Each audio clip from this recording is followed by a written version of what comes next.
it's John from What Up, and welcome back to another video. Now, I'm going to set the scene for you. You've finished A Wheel of Time. You've read all 14 books. That's a massive accomplishment for anyone. And you're hungry for more Wheel of Time content, but you don't really want to go back and reread the entire series. Now, I know some people have read the series multiple times. I myself am one of those people. However, it's not really for everyone. It is a pretty long series.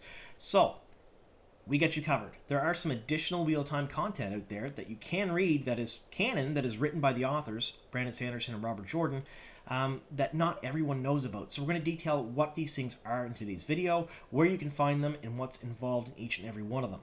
Now, in talking about these different scenes, novellas, chapters that you can find out there, we're going to have different sets of spoilers all throughout the entire video. So you're going to see multiple spoiler warnings pop up here, and when they do pop up, I'll talk about the next bit that we're talking about, and I'm going to try to do this chronologically. So that means that I'm going to talk about the oldest stuff first, not the oldest published stuff, but the oldest stuff as far as the series goes. That way, it's minimal spoilers to maximum spoilers at the end of the video. And don't worry, like I said, multiple spoiler warnings. You don't have to worry about me spoiling anything if you haven't completely finished the series, because some of this stuff is really interesting to read, even if you're in the middle of it, or even if you haven't read the series at all. So, with that being said, spoiler warning. In this video, I'll be talking about multiple addendums to Robert Jordan's The Wheel of Time series. This first addendum is called The Strike at Sheo Ghul. Now, very, very light spoilers for this section of the video. If you haven't read The Eye of the World, be forewarned.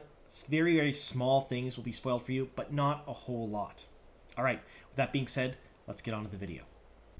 All right, so we're going to talk about A Strike at Sheo Ghul first. This was released in 1996 by Tor and was written by Robert Jordan himself.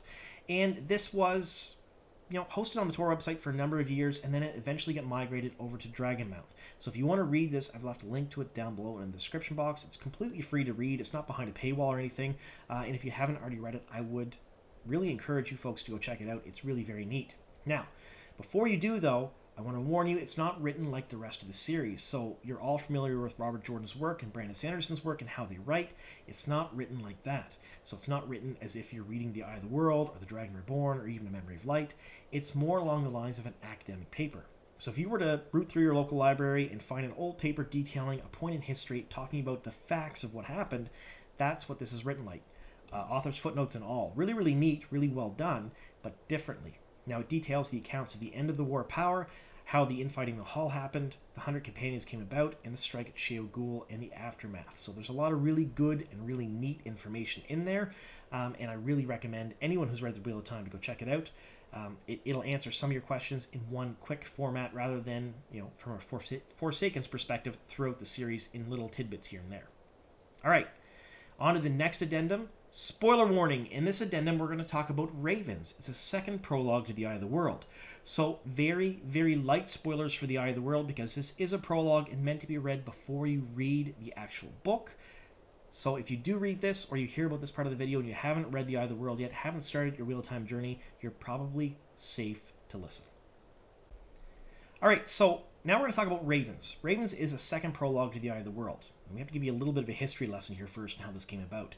In January of 2002, they decided they were going to take The Eye of the World and split it into two books. Now, when they split this into two books, they thought that the smaller book size and some different cover art might appeal to a younger audience and that young adult readers might pick it up. So Robert Jordan wrote a second prologue to The Eye of the World called Ravens, and they jammed it at the front of From the Two Rivers. Now, this second prologue is a lot easier to read than the original prologue for The Eye of the World. Now, I'm probably going to get some hate down in the comments for this, but I liked it better than the original prologue, mainly because I didn't get the original prologue until my second read. And then I understood it, and I was like, okay, I know what's going on here. It was kind of confusing my first time around. Now, remember, I was 9 years old in 90 when the book first came out, and that's when I first read it, so maybe that's why I didn't get it. It's quite possible, but Ravens is a lot more well thought out, and it's written geared towards a young adult audience. You get to see Egwene, Nynaeve, Rand, Mat, Perrin, all when they're younger. So Nynaeve is actually the Wisdom's apprentice at the time. So you get to see them interact a bit. You get to see a little bit about Perrin's family, which is really very neat because we don't hear about them much in the book series till at least The Shadow Rising. And you also get to hear some stories about the Dragon Reborn and the Dragon Prophecies, which paint him in a little bit better light. And it certainly explains things a heck of a lot better than the original prologue. So, if you're picking up the book series for the first time, I would actually recommend reading Ravens first. before you dive into the Eye of the World, mainly because it does a really good job of setting everything up. It's a lot more polished. It flows better than the original prologue to the Eye of the World. Again, that's just my opinion. Now, how do you get this? Well, you can either get it in ebook format. I think it's about 99 cents. Or you can pick up from the Two Rivers. You can see them all over the place. They're still in bookstores now, split up. And I believe in the 30th anniversary edition of the Eye of the World, they also include Ravens at the front of it. So if you don't have the split book series in your local bookstore and your used bookstores, you don't like ebook format, you can still buy the brand new copy of the Eye of the World, and Ravens is in there. So there's that. All right. Spoiler warning. In this next section, we're going to talk about A New Spring. Now, this is a novella that happens prior to the events of the Eye of the World. So if you haven't read the Wheel of Time series yet, be forewarned, I'm going to spoil some plot devices, character arcs, and things that happen in the prequel to the Wheel of Time. So if you haven't read at least The Eye of the World, the very first book of the Wheel of Time, I may ruin some things for you. All right, so now we're going to talk about New Spring. Now, New Spring was originally released in 1998 as part of an anthology called Legends. Now, I picked this anthology up mainly because it had a story by Robert Jordan, and I was huge into the Wheel of Time at the time. It had a Dark Tower story by Stephen King. Again, something else I was really big into at the time. I was reading Pern. I was reading all kinds of different stuff in this book, and I was super pumped to get it. Now, it was eventually released as a standalone novel, kind of billed as the prequel to the Wheel of Time later on, but it first came out in an anthology as a novella. Now, there are some slight differences between the two versions. We're not going to get into them in today's video, but just know if you have this copy and then you pick up the copy at a bookstore called New Spring, the actual book, you're going to notice a couple of different small changes between the two of them, but nothing really crazy. Now, a lot of people have differing opinions on when you should read the New Spring novel, because it essentially deals with Lan and Moraine, how they meet, how they first start their hunt for the Dragon Reborn, some unpleasantness with the Black Aja at the time, some things that happen. And if you read it before you read the Wheel of Time, you may not completely understand everything that's going on because they don't stop to explain everything perfectly. But if you read it after you've read the Wheel of Time, you will understand everything, but you already know the characters and you already basically know the story and what happens, so you're not going to be surprised. So again, it's up to you folks and when you want to read this. I read it about halfway through the series in 98 when it was released, about 8 years after The Eye of the World was released. So I had a few books under my belt at that time, and I understood what was going on, and it was really neat to see. But again, if you want to read it prior to, it's completely up to you. It won't really ruin the series for reading it. Really good read. So if you haven't already read New Spring, I mean, most people know about it. I mean, it is considered, I guess, the 15th book in the Wheel of Time, so the prequel book. However, it did originally come out in an anthology, and if you can find the anthology, there are small changes there. It's really neat to get your hands on. Spoiler warning.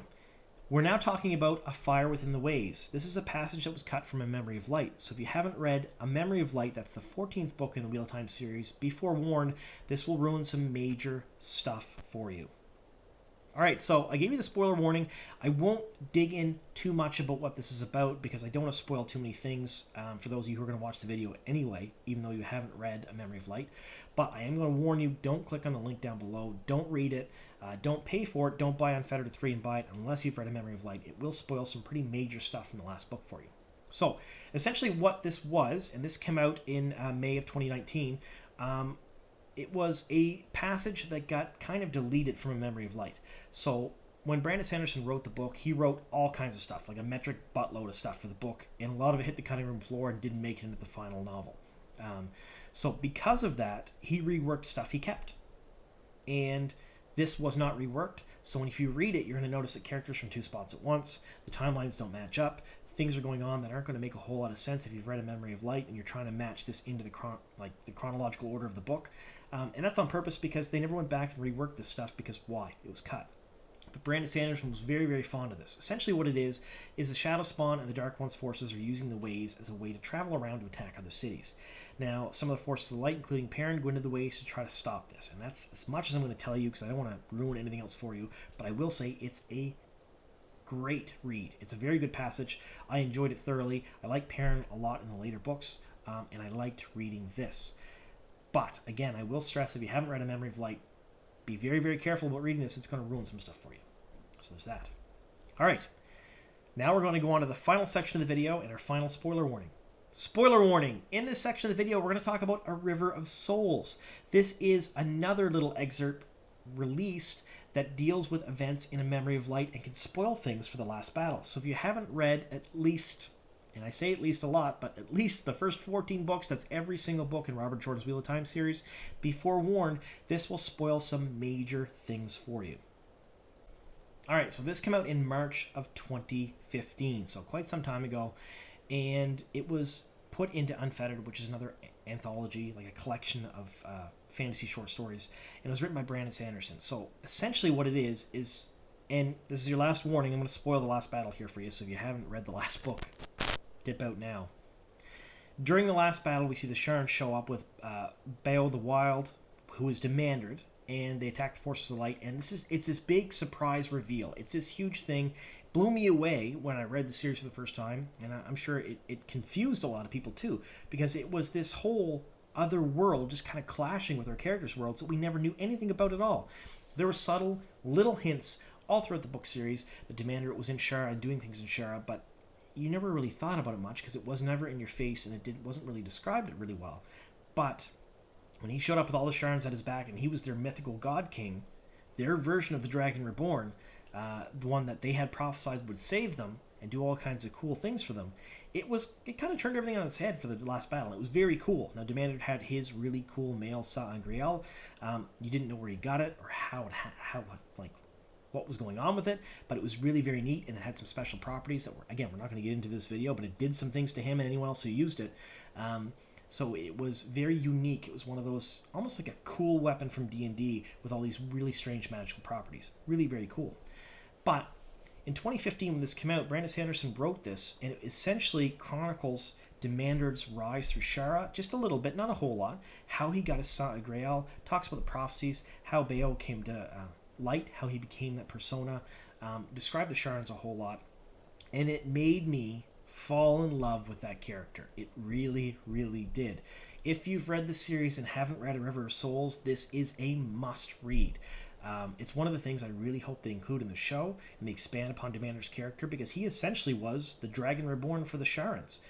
So he was working for the Dark One, but when he met the Sharans and was doing things for them, he fell in love with the people. He did things for them. He eventually, his baser needs won out, and in the final battle, he was Demandred. But when you're reading this short story, you really get a sense for him, and you feel for him and feel for where he came from, which made him a lot less two-dimensional. And that's one of the biggest gripes that people had for the bad guys in the Wheel of Time series, is they were all very two-dimensional, cookie-cutter bad guys. However, this short story puts Demandred in a slightly different light and gives him much more depth, and I really, really enjoyed it. Again, I left this one to the end because it is essentially ruining the last battle for people, but it is a must-read if you've finished the series. I would highly recommend you read this. So there's that. All right. Well, I want to thank you guys so much for sticking with me here to the very end. I want to let me know in the comments down below what you think. Have you read these short stories, excerpts, deleted scenes, novellas? Have you not read them? Did you learn anything new in this video? Do you want to see more of this type of stuff? And now I know I normally cover show news and what's going on with the Wheel of Time show, but that's pretty sparse right now. Amazon Prime has been very, very quiet about everything. I'm kind of hoping that once they ramp up and start filming for season 2, we get to see some more news. Maybe you'll start seeing more videos about me about that, but I am still digging for news and digging through my sources, trying to get you folks some stuff there. But in the meantime, I love the Wheel of Time, so why not do some Wheel of Time videos like this? All right, let me know in the comments what you think down below. And again, if you haven't already subscribed to the channel, please do so. Once I hit that 10,000 subscriber mark, I am going to run a contest. Still up in the air what it's going to be, but there's going to be some cool prizes. All right, thank you so much for sticking with me here to the very end, and here's to many more.